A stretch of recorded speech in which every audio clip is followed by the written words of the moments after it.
Hey, good afternoon, everybody. It is February 8th, 2023, and we are in the Old Testament. We are in the book of Genesis. We're going to read chapter 35 today. Okay, so we're coming to the end of Jacob's story and getting ready to switch into his son's stories.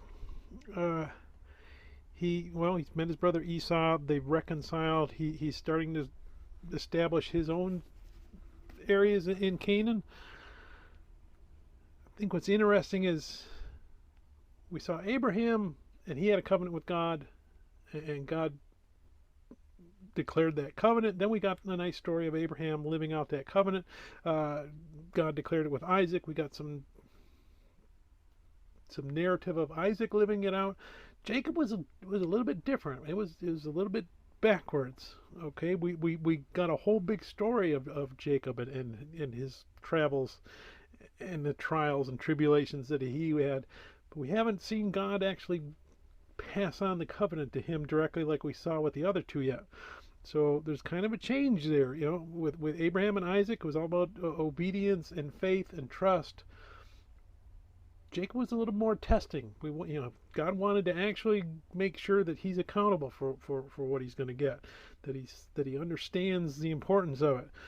We saw as he fled Esau that he came to a spot that he called Bethel, that he saw angels going up and down on a ladder, and he said, you know what, when I'm done, I'm going to come back here and I'm going to make you my God.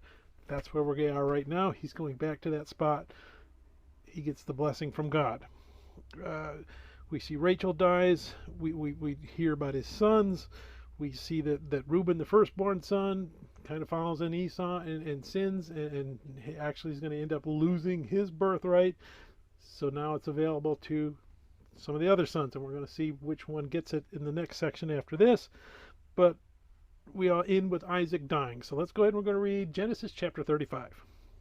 Then God said to Jacob, Arise, go up to Bethel and dwell there, and make an altar there to God, who appeared to you when you fled from the face of Esau your brother. And Jacob said to his household and to all who were with him, Put away the foreign gods that are among you, purify yourselves, and change your garments. Then let us arise and go up to Bethel, and I will make an altar there to God, who answered me in the day of my distress, and has been with me in the way which I have gone. So they gave Jacob all the foreign gods which were in their hands, and the earrings which were in their ears, and Jacob hid them under the terebinth tree which was by Shechem. And they journeyed, and the terror of God was upon the cities that were all around them, and they did not pursue the sons of Jacob.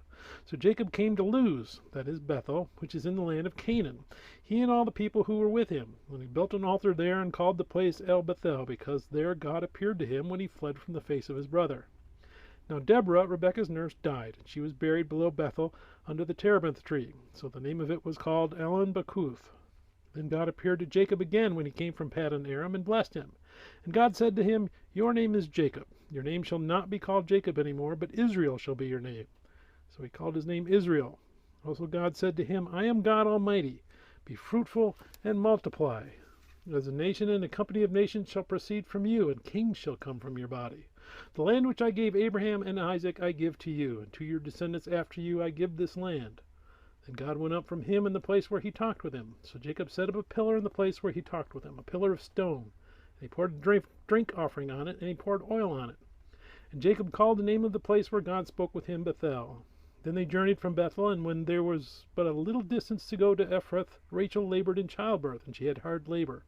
Now it came to pass, when she was in hard labor, that the midwife said to her, Do not fear, you will have this son also. And so it was, as her soul was departing, for she died, that she called his name Ben-Oni, but his father called him Benjamin.